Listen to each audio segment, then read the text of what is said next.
कि पूरे विश्व में जो बदलाव हो रहे हैं उसके कारण आज हमारे देश में भी खेती, फिशिंग, टूरिज्म, लोगों की काम करने की क्षमता, उसके ऊपर बुरा असर हो रहा है। और जो नेचुरल कैलेमिटीज हो रहे हैं उसके कारण जो नुकसान हो रहा है तो और है।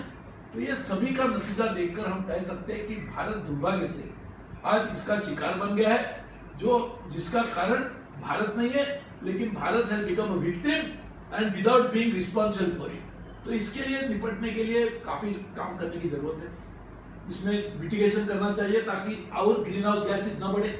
इसके लिए हम लोग बड़ी मात्रा में देश में काम कर रहे हैं। नरेंद्र मोदी जी ने तो एक तय किया है कि क्लाइमेट चेंज को निपटने के लिए पूरी मात्रा में ताकत लगाकर विश्व में काम करेंगे। हमें इस बात की खुशी है कि उनके कारण पेरिस में जो क्लाइमेट चेंज निगोशिएशन के दौरान जो एग्रीमेंट बन पाया, उसकी वजह नरेंद्र मोदी जी की लीडरशिप। उस समय ओबामा अमेरिका के राष्ट्राध्यक्ष थे, उन्होंने भी इस बात को माना कि भारत की वजह से इस काम बना। दुर्भाग्य की यह बात है कि आज डोनाल्ड ट्रंप राष्ट्राध्यक्ष बनने के बाद उन्होंने पेरिस एग्रीमेंट से बाहर निकलने का निर्णय किया, बहुत ही दुर्भाग्य बात है। लेकिन हमारे देश में हम लोग ये चाहते हैं कि हम हमारी तरफ से भी एक योगदान दें। पूरे विश्व को जो करना चाहिए उसके लिए इंटरनेशनल एग्रीमेंट बनना चाहिए, लेकिन देश में करने के लिए भी हम लोगों ने पूरी मात्रा में हमारी एनर्जी मिक्स बदलने का निर्णय किया है। एनर्जी और एनवायरमेंट एक ही सिक्के की दो अलग अलग बिंदु है। हम जब तक एनर्जी को ठीक नहीं करेंगे, एनवायरमेंट ठीक नहीं हो पाएगा। इसीलिए हम लोगों ने देश में तय किया है कि सोलर एनर्जी, रिन्यूएबल एनर्जी का इस्तेमाल करेंगे। मुझे कहने के लिए खुशी है, हमने रेल में 1000 मेगावाट सोलर एनर्जी निर्माण करने का निर्णय किया है। और साथ ही में हम लोगों ने इस बात का भी निर्णय किया है कि हम लोग एनर्जी एफिशिएंसी बढ़ाएंगे, एनर्जी कॉस्ट कम करेंगे और 41,000 करोड़ रुपया एनर्जी कॉस्ट से भी सेविंग रेलवे को होगा 10 साल में। लेकिन एनवायरमेंट को प्रोटेक्ट करने से इकोनॉमिक प्रॉफिट कैसे होता है, इसका एक उदाहरण है। साथ ही में मिटिगेशन करना चाहिए। ट्रांसपोर्टेशन में भी बड़ी मात्रा में दिवाकर रावते जी वहां बैठे कि जो रोड ट्रैफिक है, वेहिकुलर ट्रैफिक, उसकी वजह से ग्रीन हाउस गैस एमिशन ज्यादा होता है। तो रेल एक बहुत ही environment friendly mode of transportation है, उसको बढ़ोतरी देना चाहिए। पब्लिक ट्रांसपोर्ट को बढ़ाना चाहिए। निजी कार से भी, एसटी से लोगों ने, बस में लोगों ने जाना चाहिए और एसटी में भी अच्छी सुविधा देने की भी कोशिश हमारे दिवाकर रावते जी भी करें। तो पब्लिक ट्रांसपोर्ट को बढ़ोतरी देनी चाहिए और साथ ही में हमें ये कोशिश करनी चाहिए कि किस तरह से हम लोग ट्रांसपोर्ट सेक्टर का जो कंट्रीब्यूशन है ग्रीन हाउस गैस में, उसको भी कम करें। ये होगी मिटिगेशन की बात, यानी ग्रीन हाउस गैस कम किस तरह से किए जाए। लेकिन फिर भी बात बचती है कि आप ये मिटिगेशन आज करेंगे तो, लेकिन पुरानी जो ग्रीन हाउस गैस एमिशन पूरे एटमॉस्फेयर में फैल गए, उसकी वजह से तो क्लाइमेट चेंज होते ही रहेगा। तो उसको निपटने के लिए एडाप्टेशन करने की भी जरूरत है, यानी हमें मिलजुल कर प्रकृति के साथ में किस तरह से जीना चाहिए। ये करने में पानी की समस्या सबसे बड़ी आने वाली है, क्योंकि आपको पता है कि जो ग्रीन हाउस गैस एमिशन की वजह से जो ग्लोबल टेम्परेचर बढ़ेगा वो कम से कम 2 डिग्री सेंटीग्रेड बढ़ेगा, और भी ज्यादा बढ़ सकता है यदि हम आज ही कोशिश नहीं करेंगे तो। लेकिन 2 डिग्री सेंटीग्रेड बढ़ने का मतलब यह हुआ कि जो हमारे आज खेती के लिए पानी लगता है, इसमें भी बड़ी मात्रा में ज्यादा जरूरत लगेगी। खास करके गेहूं, वो तो बड़ी मात्रा में आज वल्नरेबल क्रॉप बन गया है, क्योंकि आज इतने 2 डिग्री सेंटीग्रेड में शायद गेहूं का पैदाइश नहीं हो पाएगी, इसके लिए ज्यादा पानी लगेगा।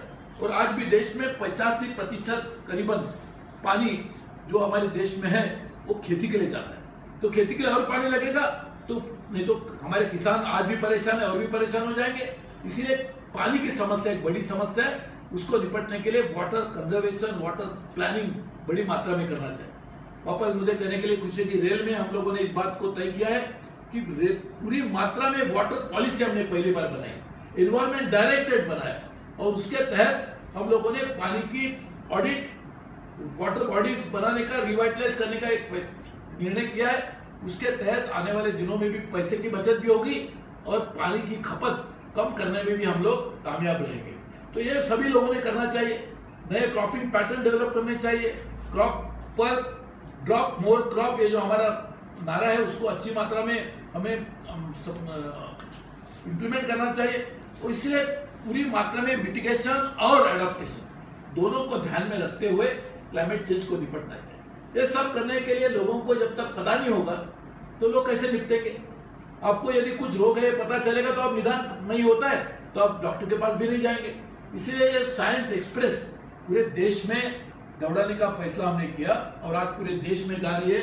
हमने उसको हरी झंडी मैंने दिखाई थी कुछ महीने पहले, तो आज उसकी वजह से लोगों में एक जागरूकता बनेगी, लोगों को एक पता चलेगा कि क्या समस्या है और समस्या में हल भी क्या हो सकते हैं, इसके बारे में भी जानकारी इस साइंस एक्सप्रेस से माध्यम से दी जा रही है।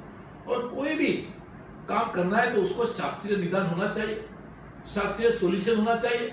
तो ये करने के लिए साइंस एक्सप्रेस पूरे देश में जा रही है और मुझे खुशी है कि मुंबई में भी आ रही है। मुंबई हमारी देश की एक बहुत अहम शहर है, कमर्शियल कैपिटल है, महाराष्ट्र राज्य की राजधानी है।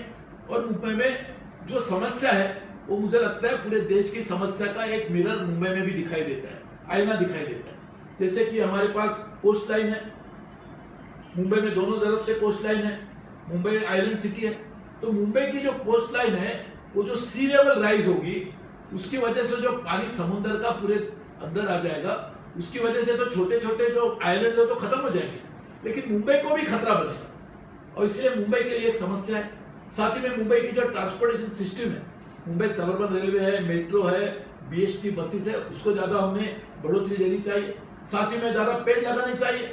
इसमें भी हमने रेल में तय किया है कि 5 करोड़ ज्यादा पेड़ लगाएंगे। पेड़ का एक लाभ ये होता है, आप सब लोग जानते हैं, हमारे छोटे बच्चे जानते हैं कि पेड़ एक ही ऐसी चीज है कि जो ऑक्सीजन